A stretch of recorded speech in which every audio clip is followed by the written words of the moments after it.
আল্লাহু আকবার, আল্লাহু আকবার। দেশনেত্রী বেগম খালেদা জিয়া আপসহীন, আজকে তার প্রমাণ বাংলাদেশের জনগণ দিয়ে দিয়েছে। ওনার প্রতি কারো অভিযোগ নাই, উনি আপসহীন নেত্রী। বাংলাদেশের ইতিহাসে এমন সমাগম মানুষ কোথাও হবে না, আর এটাই সর্বোচ্চ বাংলাদেশের ইতিহাসে। মানিক মিয়া এভিনিউ ঢুকার ফার্ম গেটের শুধু একটাই রাস্তা, এরকম রাস্তা আরো অন্য দিকেও আছে, শুধু এই রাস্তারই এই অবস্থা, তাহলে বাকি রাস্তাগুলোর কেমন?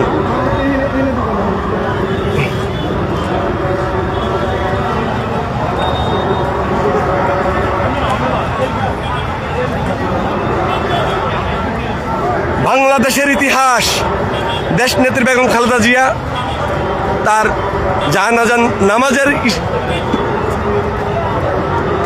নামাজে করে গিয়েছে। বাংলাদেশে এমন ইতিহাস আর কোথাও হবে না।